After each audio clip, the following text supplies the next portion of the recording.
You leave work as evening light settles over the neighborhood, already thinking about the familiar walk home.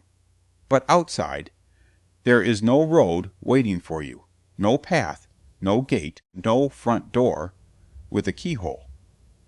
The buildings rise in solid walls, pressed tightly against one another, their lower faces blank and sealed. You circle the nearest block, searching for an opening. Nothing. The only movement is above, a figure crossing the flat roof of one house, stepping carefully onto the next. Then another follows, carrying a basket. So how did anyone get home? You climb. A stairway leads to the roof, and from there the entire neighborhood unfolds beneath your feet. Roofs touch roofs. Ladders bridge small gaps. People travel overhead, passing from home to home without entering the streets below. Your house is somewhere in that connected surface.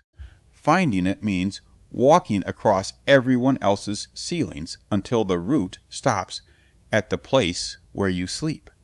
There is no front door waiting for the family. Their home begins above them at the square opening in the roof. One by one, they climb down a wooden ladder, hands sliding along the rungs, feet landing beside a low hearth, where yesterday's ash still holds a trace of heat. The room is compact, but nearly every surface has a job. A raised platform provides a place to sleep. Clay bins hold grain and dried food. Baskets, tools, and small containers sit on ledges near the ceiling, kept above the dust and within reach of anyone climbing back toward the roof. Light enters through the opening and moves across the plaster as the day passes. A child crouches beside the fire. Someone needs food. Someone else repairs a wall with fresh mud plaster, smoothing it by hand until the old stains disappear. For a while, this is simply a home warm, crowded, and marked by the ordinary movements of people who know exactly where everything belongs. Then the household changes. A relative dies, and the body is placed beneath one of the raised platforms below the floor where people sleep, work, and eat. The burial is covered. The surface is plastered again. Life continues overhead. Months or years later, the floor needs repair. A new layer of clay spreads across the room, sealing cracks, ash, footprints, and the faint outline of what came before. Another hearth is built. Another wall is painted. A broken bowl is left behind. A bead slips into a corner and disappears beneath the next coating. This happens again and again. The house is not cleared away when it grows old. It is renewed in place, its past pressed under the feet of the living. Beneath one sleeping platform, archaeologists have found multiple burials stacked through generations, while nearby floors preserve hearths, animal bones, tools, and fragments of plaster decorated with red pigment. The family above may never see most of it. They climb down the same ladder, draw water, tend the fire, and step across the same small room, while an older house waits beneath the one they know. At Çatalhöyük, a dwelling could become an archive without anyone deciding to preserve it. Every repair added a page. Every burial deepened the story. Beneath an ordinary floor, a home became a buried history of the people who had lived there before.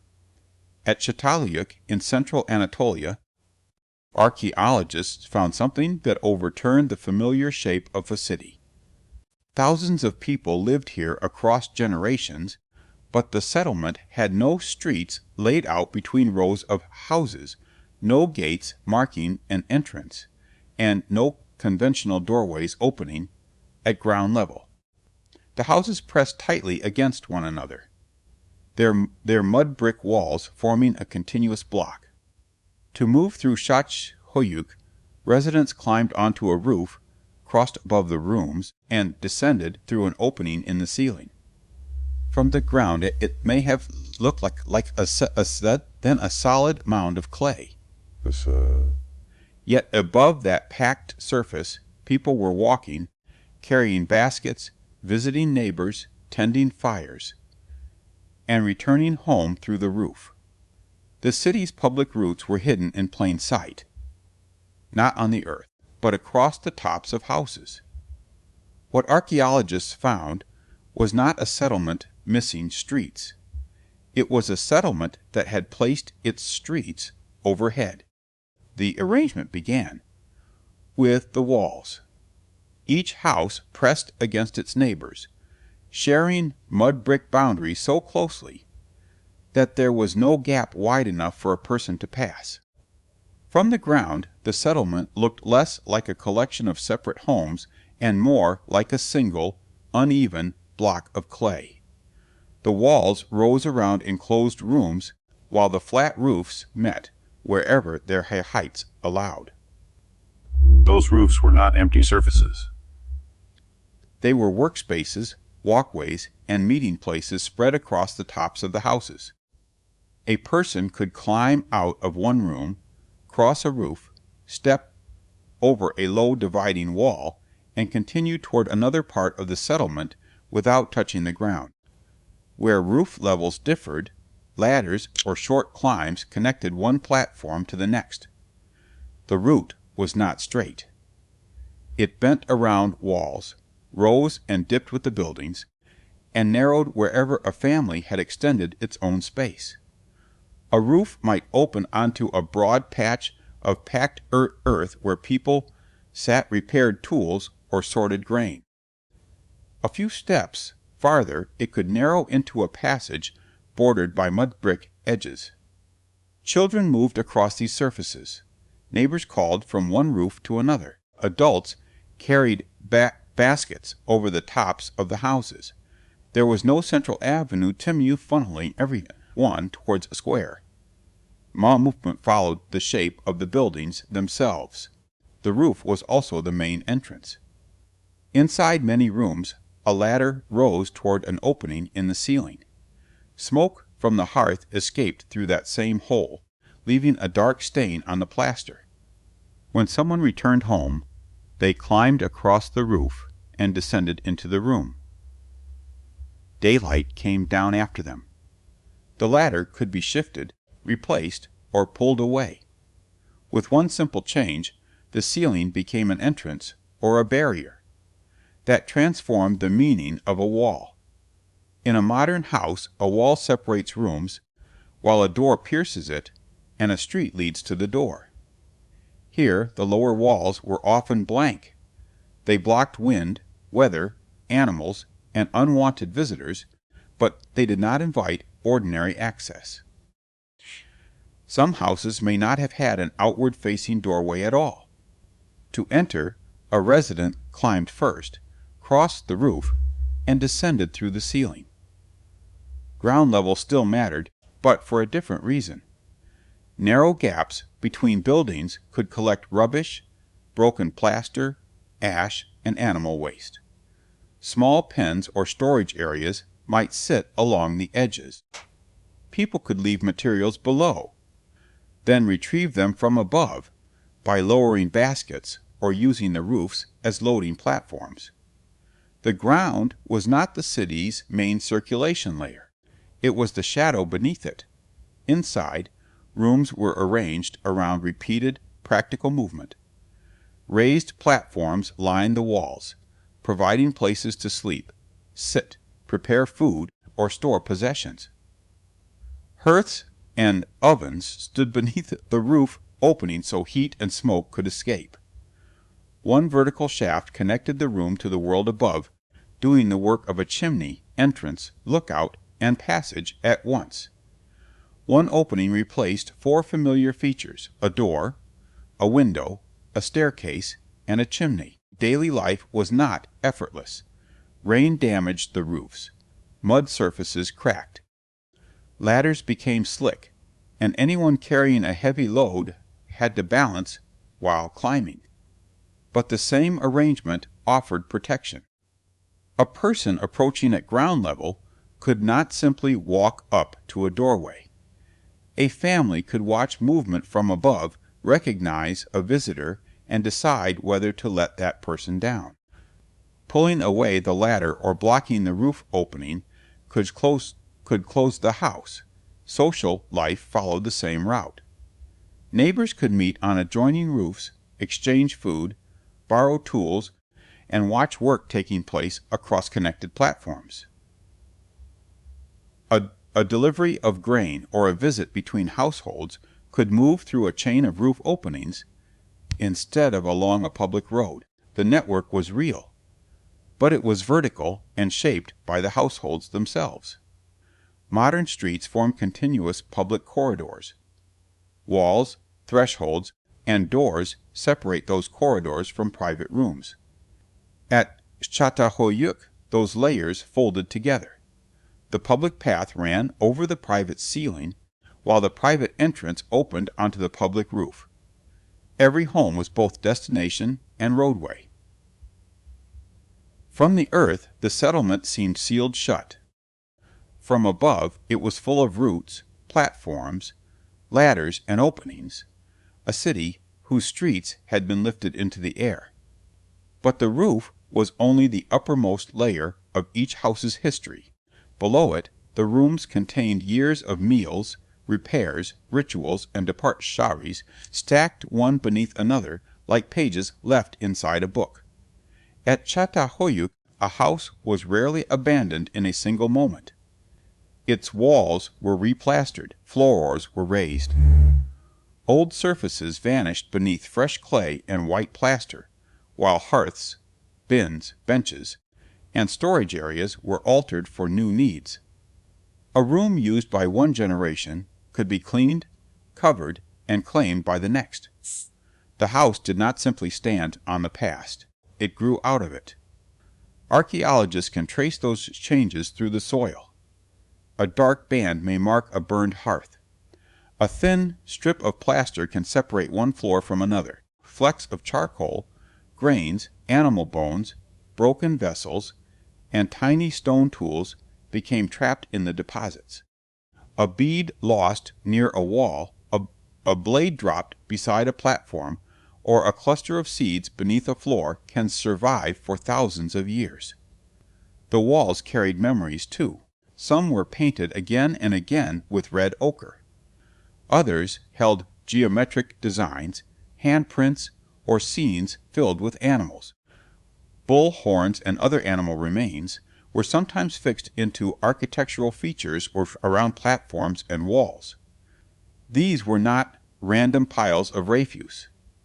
Someone selected the objects, placed them, and preserved them inside the room. Yet the objects refused to explain themselves. A painting of a large animal does not prove a hunting ritual. A horn mounted in plaster does not reveal the name of a god.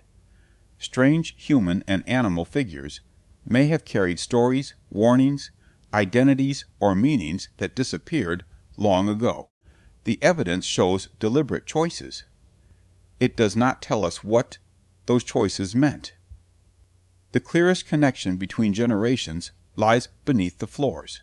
People were buried inside the house, often below raised platforms, where family members may have sat, slept, worked, or gathered.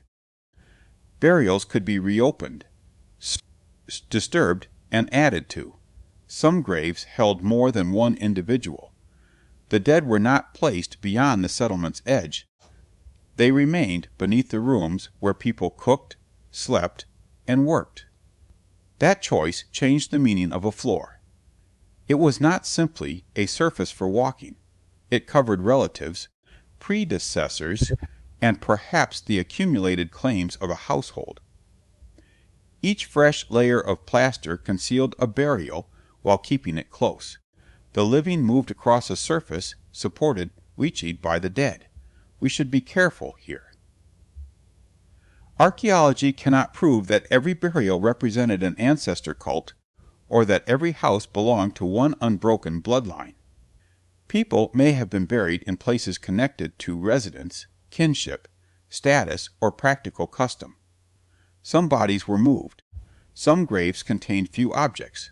Others held beads, tools, pigments, or animal remains. Still, the pattern suggests that memory was anchored in domestic space. A household was more than the people present at one moment.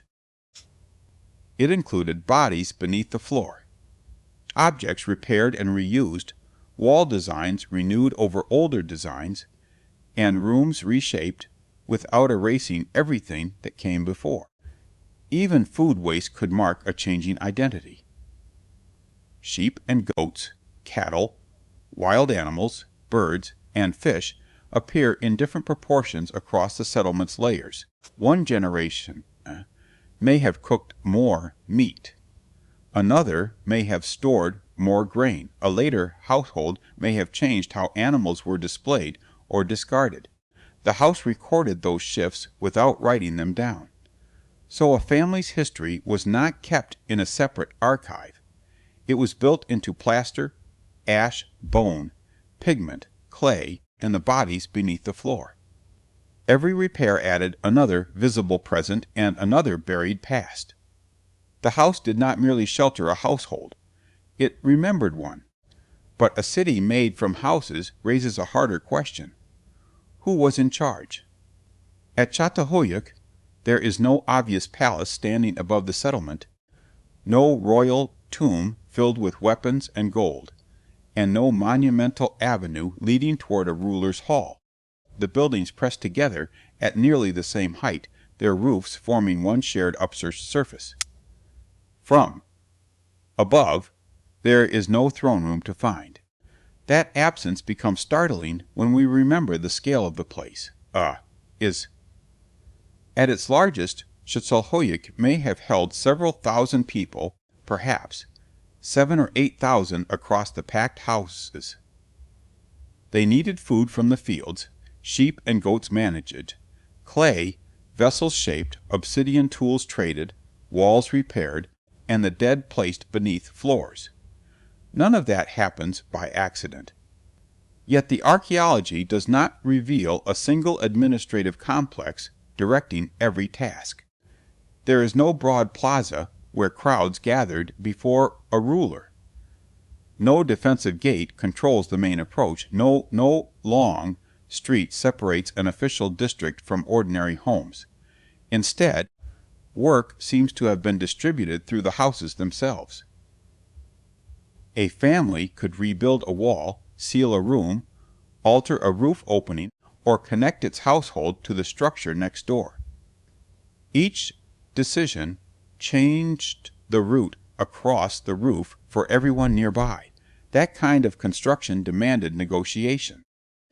If one household added a room, its wall became another household's boundary. If a roof surface rose, or a passage was blocked, neighbors lost part of a familiar route. If a cooking area shifted, smoke and movement changed around it. A wall was never only a wall. It could redirect the feet, sight lines, and smoke of an entire cluster of homes. The city was not held together by straight streets and posted rules. It may have been held together by thousands of small agreements, repeated until they became custom. Food production worked in the same intimate way. Grain, lentils, peas, and fruits moved through households rather than disappearing into a visible state storehouse. Some homes contained more tools, more storage, or more signs of craft activity than others. Obsidian blades from volcanic Cappadocia traveled far beyond the settlement. Skilled people were clearly present. But skill, surplus, and influence do not automatically require a palace. Authority can sit at a doorway, even when the doorway opens only through the roof. It can belong to elders who control family memory, specialists who shape valuable objects, or households whose ancestors occupy significant burial spaces. It can appear in who hosts a feast, who decides when a wall is rebuilt, or whose version of the past is painted onto plaster. None of these forms leaves behind a crown-shaped object labeled leader. That is why Çatalhöyük should not be turned into a simple story of perfect equality. The buildings are not identical. Burials, room sizes, artifacts, and wall paintings vary. Some households may have gathered more people, more food, or more prestige. A society can lack a palace and still contain rank, rivalry, obligation, and pressure. The missing ruler is evidence of a missing kind of architecture, not proof that nobody led. The contrast becomes sharper in later cities. At Uruk, broad avenues, monumental temples, formal courtyards, and administrative buildings made power visible across the landscape. At fortified settlements elsewhere, gates announced who could enter and who stood outside. Walls, plazas, towers, and tombs turned authority into stone. Çatalhöyük offered almost none of those signals, and that may be the most revealing clue of all. Its power, if power was concentrated at all, remained close to the level of the household. A city could be large without being ruled from a single center. It could coordinate thousands of lives. Through inherited customs, neighborly bargaining, ritual memory, and the stubborn geometry of shared walls. In that sense, Çatalhöyük did not lack organization. It hid organization inside ordinary homes, but that organization had a weakness. It depended on the world staying roughly the same. Çatalhöyük's houses were packed tightly because the arrangement solved several problems at once. Roofs created paths, shared walls saved materials. Storage, cooking, burial, and ritual could remain under one family's control. In a landscape where timber, fuel, and building space had to be used carefully, the compact settlement made sense. It was not an unfinished version of a city with roads. It was a local answer to local pressures, but local answers can age badly. As the settlement grew, more houses had to be fitted into the same dense mass. Floors were replastered, walls were raised, cut through, sealed, and built over again. A room could serve as a kitchen, workshop, shrine, storage space, and burial chamber across different generations. That constant rebuilding kept the system alive, but it also made every change more disruptive. A new household did not simply move down a street and open a door. It had to negotiate space inside an inherited block of homes. Then the conditions around the settlement began to shift. The climate may have become cooler or drier. Local plants and animals may have supported fewer people. Herding became more significant, while farming and hunting patterns had changed. Population pressures could have made the rooftop network harder to manage, especially if older houses no longer offered enough room for new families. Trade routes, alliances, and household relationships may also have been rearranged. Archaeologists still debate which of these changes mattered most. There is no single final explanation stamped into the ruins. Çatalhöyük was occupied for centuries, and its later phases show gradual transformation rather than one dramatic night of abandonment. Some residents may have moved toward smaller settlements. Others may have altered their buildings, their work, and the way they organize family life. That uncertainty matters. The settlement was not a failed to copy to a conventional city. Its missing streets and entrances were not signs of ignorance, and its disappearance does not prove that streets were always the better design. The rooftop system had worked until the balance of resources, climate, population, and social trust changed enough to strain it. For a time, the city's infrastructure was not outside the houses. It was the houses. and when those houses could no longer carry the whole burden, the city had nowhere else to go. That may be why Çatalhöyük feels so strange to us. We keep searching for the parts that make a city recognizable, a Fro Echten Elb, a road cutting through buildings, a gate controlling movement, a square where strangers gather beneath the shadow of authority. None of them is waiting here. Instead, there are roofs worn smooth by feet, ladders dropping into rooms, walls repaired across generations, and houses holding the dead beneath their floors. A child could cross much of the settlement without touching the ground. A neighbor could arrive without knocking. Work, memory, food, burial, and belonging were folded into the same tight cluster of rooms. The city was never missing a way in. It had turned the way in into a roof, a ladder, and a home. At Çatalhöyük, entering the city did not mean passing through a gate. It meant climbing into someone's life.